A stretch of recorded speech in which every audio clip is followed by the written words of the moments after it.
ಬೆಂಗಳೂರಿನಲ್ಲಿ ನಿಲ್ತಾ ಇಲ್ಲ ಈ ತೆರೆದ ಮ್ಯಾನ್ ಹೋಲ್ಗೆ ಕೆಲವೊಂದಷ್ಟು ಘಟನೆಗಳು ನಡೀತಾ ಇದೆ, ದುರಂತಗಳು ನಡೀತಾ ಇದ್ದಾವೆ. ಸದ್ಯ ಈಗ ಮತ್ತೆ ಅದು ಮುಂದುವರೆದುಕೊಳ್ತಾ ಹೋಗ್ತಾ ಇದೆ. ಸಾಲು ಸಾಲು ದುರಂತಗಳು, ಪ್ರಕರಣಗಳು ದಾಖಲಾಗ್ತಾ ಇದೆ. ಇದೀಗ ಬೈಕ್ ಸವಾರನ ಸರದಿ ಎಲ್ಲಿ ಏನಾಯಿತು, ಬನ್ನಿ ಡೀಟೇಲ್ಸ್ ಇದೆ ನೋಡ್ತಾ ಹೋಗೋಣ.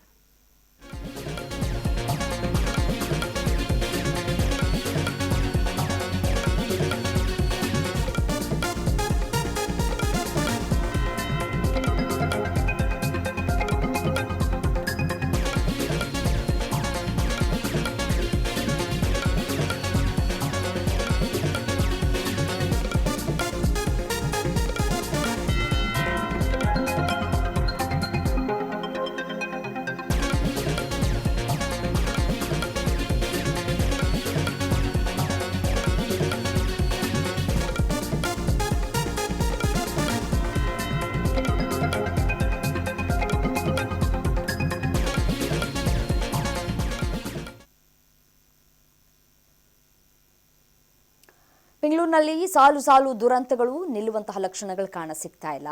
ತೆರೆದ ಮ್ಯಾನ್ ಹೋಲ್ಗೆ ಸೈಕಲ್ ಸವಾರ ಬಿದ್ದಿದ್ದಾನೆ. ಅದೃಷ್ಟವಶಾತ್ ಸವಾರ ಪ್ರಾಣಾಪಾಯದಿಂದ ಪಾರಾಗಿದ್ದಾರೆ. ಹಾಲಿಡೇ ವಿಲೇಜ್ ರಸ್ತೆಯಲ್ಲಿ ಮರಣ ಮೃದಂಗ ನಡೀತಾ ಇದೆ. ಜಿಬಿಎ ಅಧಿಕಾರಿಗಳು ನಿದ್ದೆಯಿಂದ ಏಳೋದು ಯಾವಾಗ?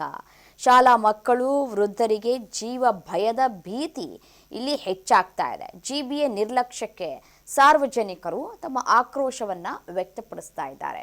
ನೋಡಿ, ದೃಶ್ಯದಲ್ಲಿ ಗಮನಿಸ್ತಾ ಇದ್ದೀರಿ ಹೇಗೆ ಅವರು ಮ್ಯಾನ್ ಹೋಲ್ಗೆ ಸೈಕಲ್ ಅನ್ನ ಪಾರ್ಕ್ ಮಾಡುವಂತಹ ಸಂದರ್ಭದಲ್ಲಿ ಯಾವ ರೀತಿಯಾದಂತಹ ಘಟನೆ ನಡೆದಿದೆ, ಅವರು ಹೇಗೆ ಮ್ಯಾನ್ ಹೋಲ್ಗೆ ಬಿದ್ದಿದ್ದಾರೆ ಅನ್ನೋದನ್ನ ಗಮನಿಸ್ತಾ ಇದ್ದೀರಿ. ಸಿಲಿಕಾನ್ ಸಿಟಿಯಲ್ಲಿ ಗ್ರೇಟರ್ ಬೆಂಗಳೂರು ಪ್ರಾಧಿಕಾರದ ನಿರ್ಲಕ್ಷ್ಯಕ್ಕೆ ಅಮಾಯಕ ಸಾರ್ವಜನಿಕರು ಬಲಿಯಾಗೋದು ಇನ್ನೂ ಎಷ್ಟು ದಿನ? ಹೀಗೆ ನೋಡಿ ಹೇಗಾಗತ್ತೆ ಅಂತ ಹೇಳಿ ಒಂದು ಘಟನೆ. ತಲಘಟ್ಟಪುರದಲ್ಲಿ ಭಾರೀ ಅನಾಹುತವೊಂದು ಕೂದಲೆಳೆ ಅಂತರದಲ್ಲಿ ತಪ್ಪಿದೆ. ಹಾಲಿಡೇ ವಿಲೇಜ್ ರಸ್ತೆಯಲ್ಲಿ ಅಪಾಯಕಾರಿ ಮ್ಯಾನ್ ಹೋಲ್ಗೆ ಸೈಕಲ್ ಸವಾರರೊಬ್ಬರು ಯಾವ ರೀತಿಯಾಗಿ ಬೀಳ್ತಾ ಇದ್ದಾರೆ ಅನ್ನೋದನ್ನು ಗಮನಿಸಬಹುದು. ಅದೃಷ್ಟವಶಾತ್ ಅವರು ಪ್ರಾಣಾಪಾಯದಿಂದ ಪಾರಾಗಿದ್ದಾರೆ. ಘಟನೆ ಬೆನ್ನಲ್ಲೇ ಜಿಬಿಎ ಅಧಿಕಾರಿಗಳು ತಮ್ಮ ಬೇಜವಾಬ್ದಾರಿತನಕ್ಕೆ ಸ್ಥಳೀಯರು ಇದೀಗ ಒಂದು ಕಡೆ ಕಂಪ್ಲೀಟ್ ಆಗಿ ಕೆಂಡಾಮಂಡರಾಗಿದ್ದಾರೆ. ಇನ್ನೊಬ್ಬರ ಜೀವ ಹೋದ್ಮೇಲೆ ಎಚ್ಚೆತ್ಕೊಳ್ತೀರಾ ಅಂತ ಹೇಳಿ ಆಕ್ರೋಶವನ್ನ ಹೊರಹಾಕ್ತಾ ಇದ್ದಾರೆ. ಪಾದಚಾರಿಗಳು, ದ್ವಿಚಕ್ರ ವಾಹನ ಸವಾರರು ನಿತ್ಯವೂ ತಮ್ಮ ಜೀವನ ಕೈಯಲ್ಲಿ ಹಿಡಿದುಕೊಂಡೇ ಸಂಚಾರ ಮಾಡಬೇಕು. ರಸ್ತೆ ಮಧ್ಯದಲ್ಲೇ ಇದೆ ಈ ಒಂದು ಜಾಗ. ಸೊ ತೆರೆದಿದ್ದಂತಹ ಚರಂಡಿ ಗುಂಡಿಗೆ ಬಿದ್ದರೆ ಹೇಳೋರಿಲ್ಲ ಕೇಳೋರಿಲ್ಲ. ಅಲ್ಲೇನೋ ಸ್ವಲ್ಪ ಅಲ್ಲಿ ಯಾರೋ ಅಕ್ಕಪಕ್ಕ ಓಡಾಟವನ್ನ ಮಾಡ್ತಾ ಇದ್ರು. ಸೊ ಹಾಗಾಗಿ ಸಹಾಯಕ್ಕೆ ಬಂದರು. ಅಲ್ಲಿ ಯಾರೂ ಇಲ್ಲದೆ ಹೋದರೆ ಯಾರು ಸಹಾಯ ಮಾಡ್ತಾ ಇದ್ರು? ಅಕಸ್ಮಾತ್ ಅದೇನಾದರೂ ಡೀಪ್ ಆಗಿದೆ, ಆಳವಾಗಿ ಇದ್ದರೆ ಯಾರು ಬಂದು ಸಹಾಯ ಮಾಡೋದಕ್ಕೆ ಹೋಗೋದಿಲ್ಲ. ಯಾಕೆಂದರೆ ಅವ್ರ ಜೀವದ ಮೇಲೂ ಕೂಡ ಅವ್ರಿಗೆ ಬಹಳಷ್ಟು ಆಸೆ ಇರುತ್ತಲ್ವ. ಎಲ್ಲಿ ನಾನು ಬಿದ್ದು, ಎಲ್ಲಿ ನನಗೆ ಏಟಾಗಿ, ನನಗೆ ಎಲ್ಲಿ ಪೆಟ್ಟಾಗುತ್ತೋ ಅಥವಾ ನನ್ನ ಜೀವ ಎಲ್ಲಿ ಹೋಗುತ್ತೋ ಅಂತ ಹೇಳ್ತಾರೆ.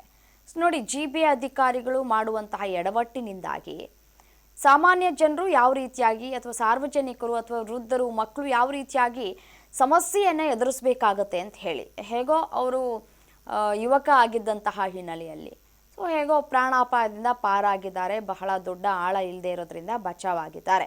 ಅಥವಾ ಸಣ್ಣ ಮಕ್ಕಳು, ಪುಟ್ಟ ಮಕ್ಕಳೇನಾದರೂ ಈ ರೀತಿಯಾಗಿ ಬಿದ್ದಿದ್ದರೆ ಮ್ಯಾನ್ ಹೋಲ್ಗೆ, ಅವ್ರಿಗೆ ಎದ್ದು ಬರೋದಕ್ಕೂ ಕೂಡ ಗೊತ್ತಿರೋದಿಲ್ಲ ಹೇಗೆ ಬರಬೇಕು ಅಂತ ಹೇಳಿ. ವೃದ್ಧರಿಗೂ ಕೂಡ ಆ ಒಂದು ಇದಿರೋದಿಲ್ಲ, ಸಾಮರ್ಥ್ಯ ಇರೋದಿಲ್ಲ. ಬಿದ್ದ ಮೇಲೆ ಎದ್ದು ಬರೋದಕ್ಕಾಗೋದಿಲ್ಲ. ಮತ್ತು ಯಾವುದಾದ್ರೂ ಒಂದು ಮೂಳೆ ಏಟಾಗಿರುತ್ತೆ, ಪೆಟ್ಟಾಗಿರುತ್ತೆ, ಅಥವಾ ಏನಾದರೂ ಒಂದು ಮುರಿತ ಆಗಿರುತ್ತೆ. ಆ ಸಂದರ್ಭದಲ್ಲಿ ಯಾರು ಕೇರ್ ಮಾಡ್ತಾರೆ ಅವರನ್ನು? ಯಾರಿಗೂ ಗೊತ್ತೇ ಆಗೋದಿಲ್ಲ ಇಲ್ಲಿ ಬಿದ್ದಿದ್ದಾರೆ ಅಂತ ಹೇಳಿ.